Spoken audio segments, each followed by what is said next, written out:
आइए अब हम अध्याय को आगे बढ़ाते हैं और इस वीडियो में हम देखेंगे कि ऋग्वेद में वे कौन कौन से शब्द हैं जो लोगों की विशेषताएं बताते हैं। लोगों की विशेषताओं से आपको यहां समझना है कि उस समय का जो वैदिक समाज था उसकी रूपरेखा क्या थी, कौन कौन से समुदाय रहते थे, उनके लिए किन किन शब्दों का प्रयोग किया जाता था। छोटे छोटे प्रश्न बनते हैं, छोटे छोटे फैक्ट हैं, याद रखना है, बहुत मजेदार चीजें हैं। तो सबसे पहली बात कि वैदिक काल में समाज का जो विभाजन है वो कर्म अर्थात व्यक्ति के कार्य के आधार पर था, न कि जन्म के आधार पर। इस चीज को आपको बारीकी से समझना है। वैदिक काल में समाज का विभाजन कर्म के आधार पर किया गया था। वैदिक काल में समाज का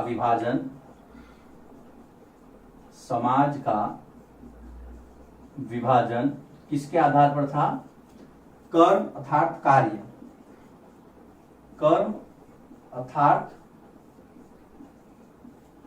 अर्थात कार्य के आधार पर किया गया था। सबसे इंपॉर्टेंट बात है, यदि कोई व्यक्ति यज्ञ करता था तो वो ब्राह्मण है, अगर उसका पुत्र है सेना में है तो वो क्षत्रिय है, अगर उसका बेटा व्यापार करता है तो वैश्य है। कुल मिलाकर के कर्म उसका क्या है, काम के आधार पर उसकी श्रेणी निर्धारित थी। सबसे महत्वपूर्ण जो था समाज के अंदर वो था राजा। ये राजा आज की तरह राजा नहीं थे जिसके पास बड़ी बड़ी सेना थी, बड़े बड़े महल थे। ये सिर्फ और सिर्फ अपने जो कुल थे उनके सरदार मात्र थे, लेकिन फिर भी पदवी राजा की थी। तो यह सरदार की तरह था, न कि महलों और सेना से सुसज्जित। राजा कौन? कि यह एक सरदार की तरह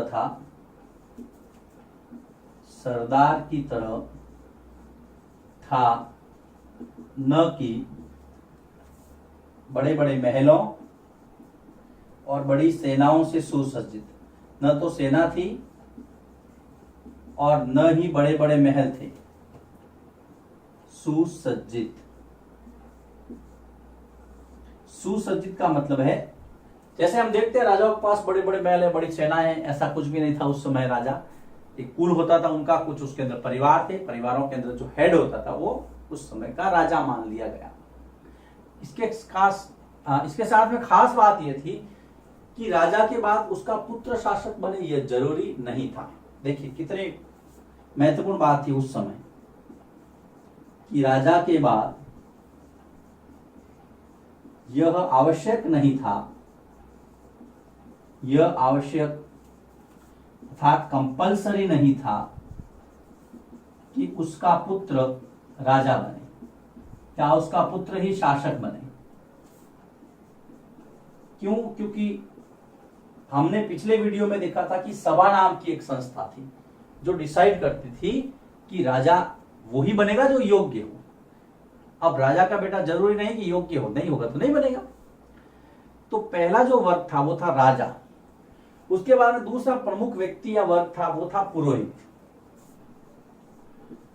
पुरोहित व्यक्ति या पुरोहित वर्ग जो था ये ब्राह्मण थे और यज्ञ संपन्न करवाते थे। यज्ञ संपन्न करवाना, धार्मिक कार्यों का सारा जो कार्यक्रम है, सारा प्रबंध है, पुरोहित वर्ग देखता था। राजा के बाद में इसका नंबर आता था पुरोहित का। उसके बाद में आम जनता के लिए यहां पर जन या विश्व शब्दों का इस्तेमाल किया गया है। जनता या समुदाय, जनता या समुदाय के लिए जन अथवा विश्व शब्दों का उल्लेख है। याद रखना, जन या विश्व किसके लिए इस्तेमाल किया गया? जन एक समुदाय, जनता का समुदाय था, उसको जन कहते थे, उसको विश्व भी कह सकते थे। लेकिन यहां पर जो वैश्य शब्द की उत्पत्ति हुई, जो तीसरा वर्ण था समाज का वैश्य, वो भी विश्व से निकला है। वैश्य शब्द जो है उसकी उत्पत्ति भी विश्व से हुई है। विश्व जो जनता के लिए यूज किया जाता था, वैश्य शब्द फिश से उत्पन्न हुआ है। हम पढ़ रहे हैं वैदिक समाज के अंदर लोगों के लिए क्या क्या शब्द इस्तेमाल किए जाते थे। कुल मिलाकर के ये उस समय की सामाजिक स्थिति है। राजा, पुरोहित, वैश्य आ गया। ऋग्वेद में कुछ कबीलों के, कुछ कुलों के नाम दिए गए हैं, जिसके अंदर पुरु, भरत और यदु जैसे जनों का उल्लेख मिलता है। ये देखिए, प्रश्न आता है कई बार कि ऋग्वेद में उल्लेखित किन्हीं 3 जनों के नाम लिखिए। जन का मतलब यह जन समुदाय से है, किसी एक व्यक्ति से नहीं है। इस बात को हमें ध्यान में रखना है। ऋग्वेद में पुरु, भरत, यदु, ऋग्वेद में पुरु, भरत, यदु जैसे जनों का उल्लेख मिलता है। और जैसे ही आपने भरत देखा होगा, आपके दिमाग में एक चीज आई होगी कि हाँ सर, हमारे देश का नाम क्या इनके नाम पे रखा गया है? यस, ये भरत नाम का एक जन था, एक परिवारों का समूह था जिसको कुल भी कहते थे। उसके आधार पे हमारे देश का नाम भारत रखा गया है। भरत जन के आधार पर हमारे देश का नाम भारत दिया गया। भरत जन के आधार पर हमारे देश का नाम, हमारे देश का नाम भारत रखा गया। अब देखिए, मैं वापस आपको शुरू से बताता हूं, कहीं कंफ्यूज होने की आवश्यकता नहीं है। हम पढ़ रहे हैं समाज के अंदर कुछ ऐसे शब्द जो लोगों की विशेषता बताते हैं या समाज को रिफ्लेक्ट करते हैं ऋग्वेदिक काल में।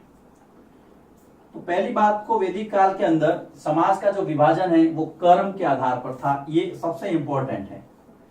एक व्यक्ति ब्राह्मण भी हो सकता था, उसका बेटा क्षत्रिय भी हो सकता था, उसका पुत्र वैश्य भी हो सकता था, क्योंकि वो काम वैसा करते थे। जन्म के आधार पर नहीं, ब्राह्मण के घर में ब्राह्मण ही पैदा हुआ ये जरूरी नहीं था उस वक्त। फिर देखिए, सबसे पहला जो मुख्य था वो था राजा, लेकिन ये सरदार की तरह था। इसके पास न तो बड़े महल थे, न बड़ी सेना थी।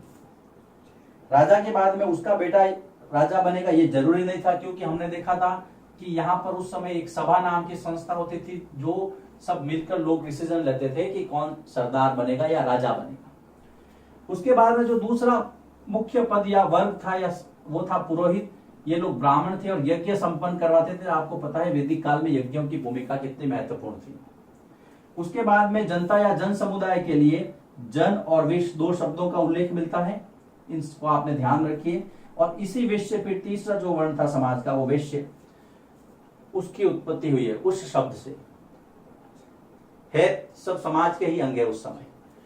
कुछ ऐसे परिवार, कुछ ऐसे कुल थे, पुरु, भरत और यदु, जिनको चूंकि बहुत सारे परिवारों के समूह थे इसलिए इनको जन कहा गया। और ऐसे ही एक भरत जन के आधार पर हमारे देश का नाम भारत रखा गया। प्रश्न आता है कई बार, हमारे देश का नाम किस जन के आधार पर रखा गया? और तीनों को एबीसीडी में दे देंगे। तो आपको सिंपल सी बातें पता रखनी है। ये सारी टर्म है, नोट कीजिए इनको, फिर मैं आगे बढ़ता हूं। हमने ये देखा था कि वैदिक काल के अंदर जो जाति आकर के यहाँ पर एक नई ग्रामीण सभ्यता की शुरुआत करने वाली थी, उसका नाम था आर्य। और आर्य का मतलब होता है श्रेष्ठ। कई इतिहासकार कहते हैं कि मध्य एशिया से आए थे, कई लोग कहते हैं कि भारत के मूल निवासी थे। ये बहुत बड़े प्रश्न हैं, अभी भी इस पर शोध जारी है। हम इनके अंदर नहीं पढ़ेंगे, हम सीधा आर्य से शुरू करेंगे। आर्य का मतलब होता है श्रेष्ठ। जिन लोगों ने इन श्लोकों या सूक्तों की रचना की, ऋग्वेद की, उन्होंने स्वयं को आर्य बताया। जिन लोगों ने सूक्तों की रचना की, जो मैंने सबसे पहले आपको बताया था, ऋग्वेद के अंदर 1028 सूक्तों या यहां पर मैं श्लोक भी कह दूं, श्लोकों की रचना की, उन्होंने स्वयं को आर्य कहा, स्वयं को आर्य कहा और कहा कि आर्य का मतलब होता है श्रेष्ठ।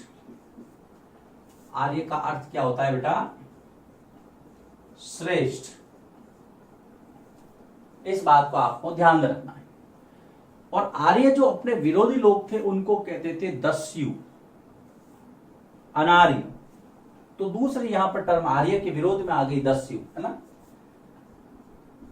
आर्य अपने विरोधियों को, अपने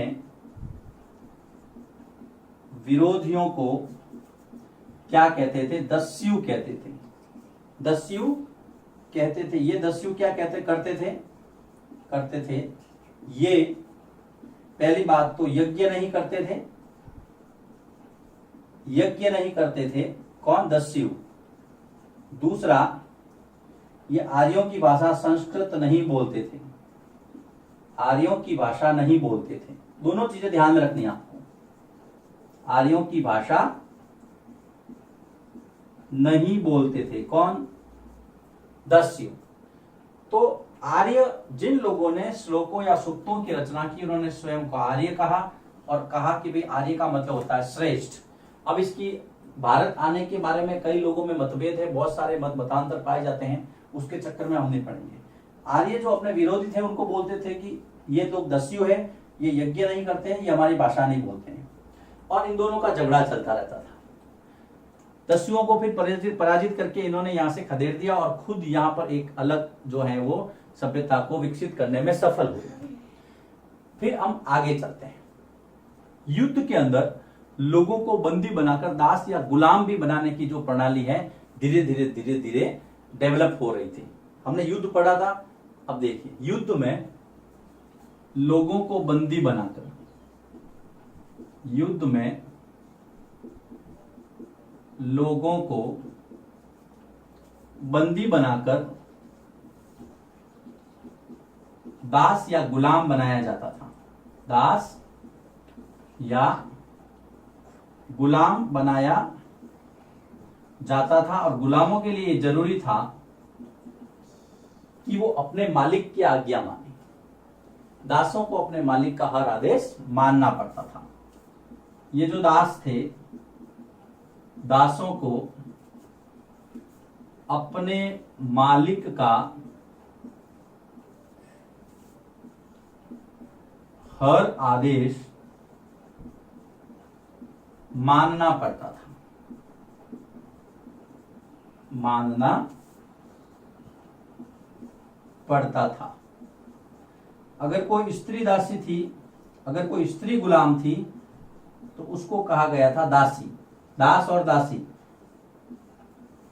यह आपको ध्यान में रखना है कि क्या युद्ध में लोगों को बंदी बनाया जाता था कि यस, बनाया जाता था और उनको दास या गुलाम के नाम से पुकारा जाता था। और जो दास होता था वो अपने मालिक की सारी बातें मानता था। और अगर कोई स्त्री को गुलाम बनाते तो उसको क्या कहा जाता था? दासी। छोटी छोटी बातें हैं, कहीं कोई बड़ा कोई लॉजिक कहीं कोई बड़ा फॉर्मूला नहीं है ना। सारे के सारे इतिहास के स्रोतों पर आधारित बातें हैं, हमें पढ़ना है, याद रखना है, समझना है इसको। अब हम बात करते हैं एक महत्वपूर्ण टॉपिक पर, जिसको आप कहते हैं महापाषाण कबरें। टॉपिक है खामोश प्रहरी कहानी महापाषाणों की। देखिए, खामोश प्रहरी, खामोश मतलब जो बोलते नहीं है, प्रहरी मतलब प्रहर देने वाले, ध्यान रखने वाले। कहानी महापाषाणों की, बहुत अच्छा टॉपिक है, छोटा सा टॉपिक है, खामोश प्रहरी। देखिए, महा का मतलब होता है बड़ा, महा का होता है बड़ा, और पाषाण का मतलब होता है पत्थर, मतलब बड़े बड़े पत्थर। और बड़े पत्थर कहां इस्तेमाल किए गए? लोगों को दफनाने के लिए, जब उनकी कब्रें बनाई गई, कब्रों के आसपास बड़े बड़े पत्थर सजाए जाते थे। और इन कब्रों का जो कार्यकाल है वो 3000 वर्ष पूर्व माना गया है। कब्रों के आसपास जो कब्र थी, लोगों को जब मरने के बाद में दफनाया जाता था, कब्रों के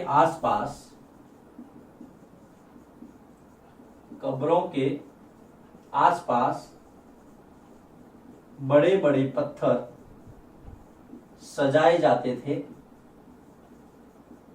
और इन कब्रों का जो कार्यकाल बताया गया है वो बताया गया है 3000 वर्ष पूर्व। ये बात ध्यान में रखेंगे। महापाषाण कब्रों की जो टाइम पीरियड बताया गया है वो 3000 वर्ष पूर्व बताया गया है। महा का मतलब होता है बड़ा, पाषाण का मतलब होता है पत्थर।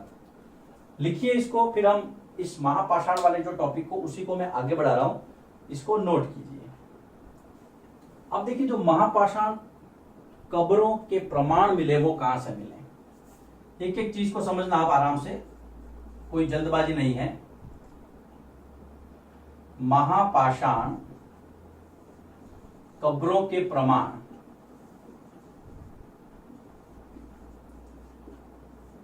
एक तो मिला है आपके दक्षिण भारत से, दक्षिण भारत के बाद में दक्कन से, दक्षिण भारत के उत्तर वाला हिस्सा वो दक्कन है, उत्तर पूर्वी भारत जिसको आप नॉर्थ ईस्ट कहते हैं, उत्तर पूर्वी भारत और इसके अलावा कश्मीर, यहां से इसके प्रमाण मिले। देखिए मान लीजिए कब्र है तो इसके आसपास बड़े बड़े पत्थर रख करके इस तरह से सजाया जाता था। एक तरह से मोटे तौर पर हम इसको, ये है आपकी कब्र, ये है बड़े बड़े पत्थर, महापाषाण, इस तरह से, इस तरह से सजावट होती थी बड़े पत्थरों की कब्रें। कहीं कहीं कब्रों के पास में गोलाकार पत्थर भी मिले हैं, जैसा कि मैंने चित्र में बताया। कहीं कहीं कब्रों के पास कैसे पत्थर मिले हैं, गोलाकार, गोलाकार के गोलाकार पत्थर भी मिले हैं। तो कहीं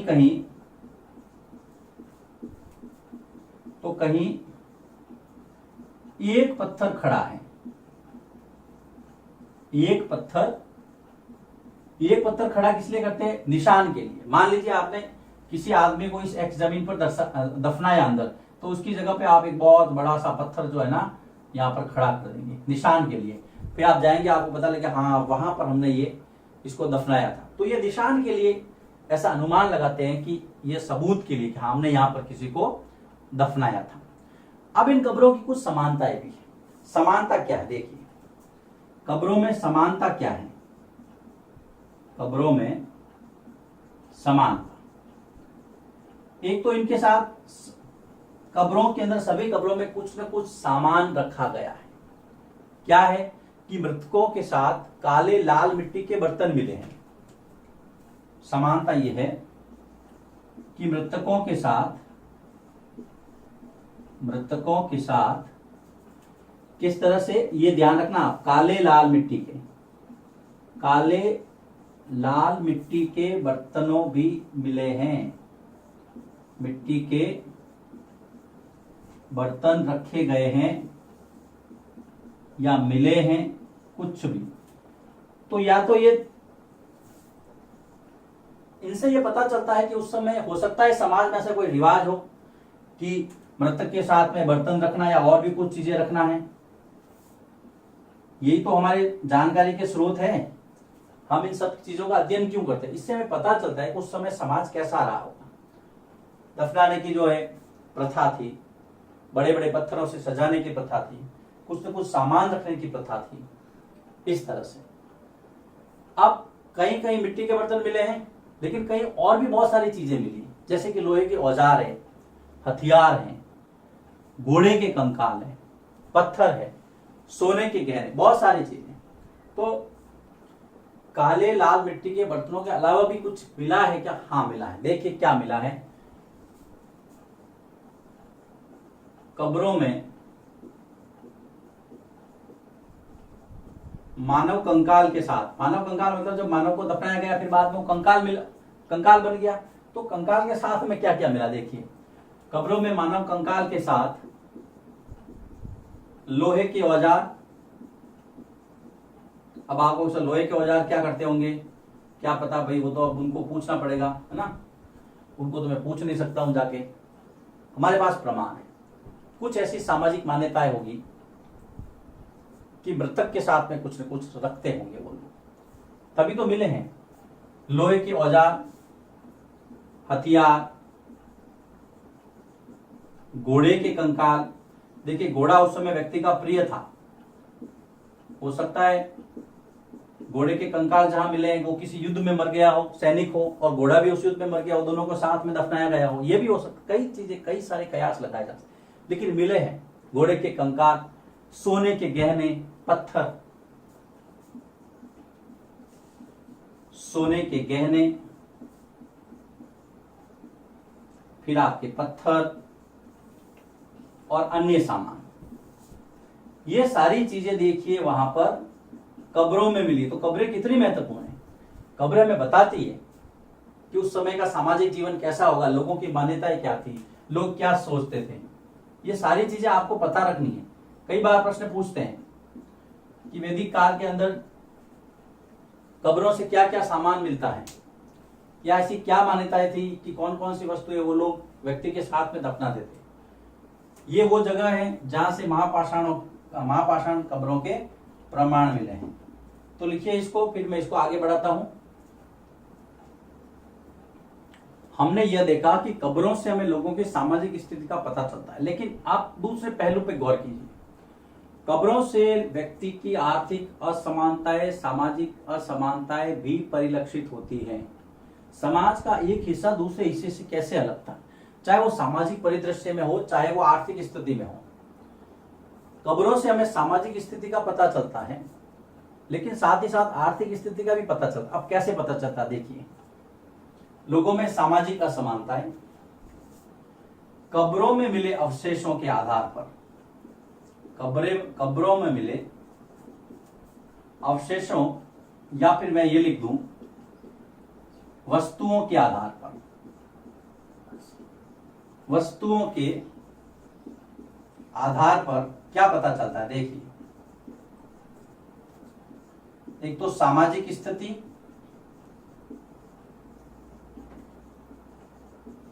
दूसरा आर्थिक स्तर और असमानता। आर्थिक स्तर, उसके साथ में कितने लोग असमान थे, एक दूसरे थे। अब कैसे पता चलता है, हम पता करते हैं। कभी कभी क्या हुआ है, एक कब्र से दूसरी कब्र में जो वस्तुएं मिली उसमें काफी असमानता है। एक कब्र में जो सामान मिला है दूसरी कब्र में ऐसा सामान नहीं मिला है। उसके आधार पर पुरातत्वविदों ने यह अनुमान लगाया है कि समाज के अंदर उस समय भी असमानताएं थी। एक व्यक्ति के पास सोने के गहने थे, दूसरे के पास मिट्टी के बर्तन थे। केवल असमानता का पता कैसे लगा है कि एक कब्र की वस्तुएं दूसरी कब्र में मिली वस्तुओं से अलग थी,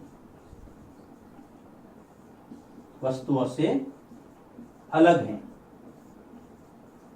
जब अलग है तो वे असमान हो गई, कुछ न कुछ तो उनके जीवन में असमानता रही होगी।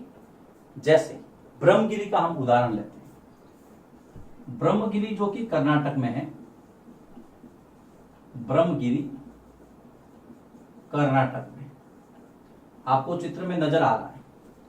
ब्रह्मगिरी की लोकेशन देखिए, ब्रह्मगिरी कर्नाटक में है। वहां से हमें कब्रें मिली हैं। एक कब्र में 33 सोने के मणके और शंख मिले। देखिए ब्रह्मगिरी, यहां से प्राप्त एक कब्र में, यहां मतलब ब्रह्मगिरी से एक कब्र में 33 सोने के मणके, याद रखना 33 सोने के मणके तथा क्या मिले हैं? शंख मिले हैं। इसका मतलब ये किसी शासक वर्ग, राजा या सरदार की कब्र हो सकती है। इतना पैसा, इतना सोना, इतना गहना, इतना मणके, इतने शंख तो उसके पास ही हो सकते हैं, आम आदमी कहां से लाए? दूसरी कब्र में कंकालों के पास मिट्टी के कुछ बर्तन मिले हैं। देखिए ब्रह्मगिरी में भी, जबकि दूसरी कब्र से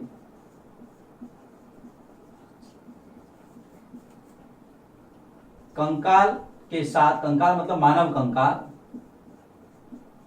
के साथ मिट्टी के कुछ बर्तन, फर्क आपको खुद को ही नजर आ रहा है। मिट्टी के कुछ बर्तन और पत्थर मिले हैं, बस मिट्टी के कुछ बर्तन प्राप्त हुए हैं। अब आप स्वयं अंदाजा लगा लीजिए, क्या ये आर्थिक समानता है कि असमानता है, सामाजिक समानता है कि असमानता? तो प्रश्न आता है सीधा सीधा बेटा कि कब्रों से हमें लोगों के सामाजिक और आर्थिक स्थिति का पता कैसे चलता है? समझाइए।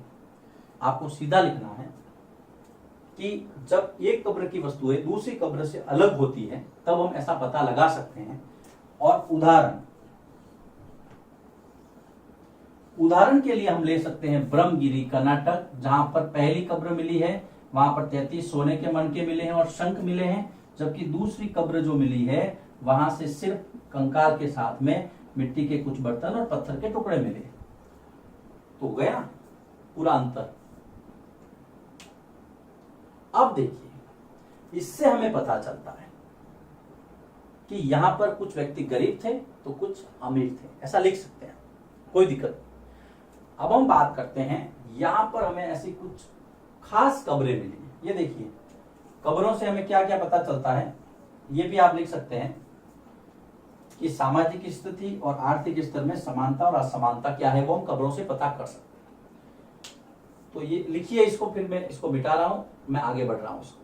देखिए, कभी कभी महापाषाणों में कुछ विशेष प्रकार की कब्रें भी मिली, जिसका वर्णन हम यहां पर करेंगे, और उनको नाम दिया गया है खास कब्रें।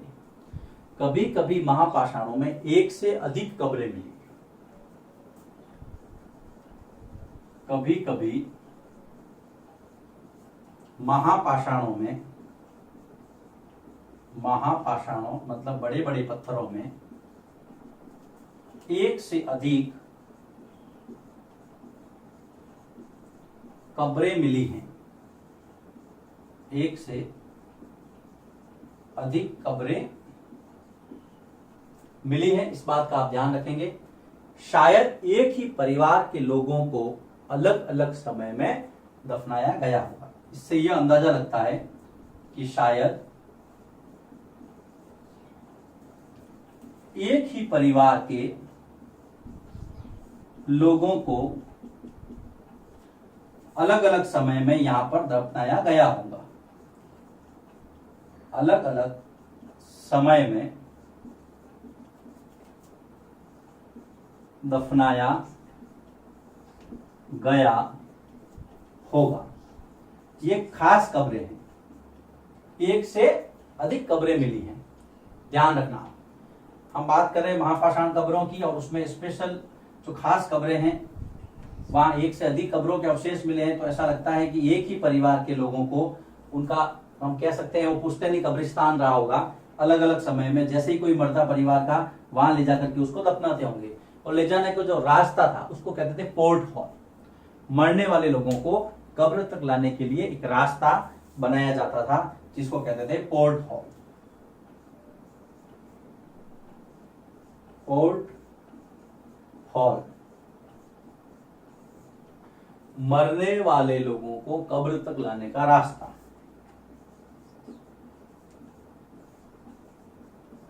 मरने वाले लोगों को कब्र तक लाने का रास्ता क्या कहलाता था? Port hall. इस प्रकार से होता था। यह आपकी कब्र है, इस तरह से ये बड़े बड़े पत्थर हैं, ना, और यहाँ पर इस तरह से एक हॉल रखा जाता था, ये रास्ता होता था जिसको बोट हॉल कहते थे। तो ये खास खबरें हो गई, ब्रह्मगिरी कर्नाटक, लोकेशन आपने देख ली चित्र के अंदर। यहां पर हम इस वीडियो को समाप्त करते हैं। अगले वीडियो में हम बात करेंगे इनाम गांव की, जो कुछ नया आपके लिए लेकर आएंगी। लिखिए, इसको नोट करते रहिए, और इसके साथ में जो वर्कशीट आपको देते हैं उसको सॉल्व करते रहिए, आपको कहीं कोई दिक्कत नहीं हो।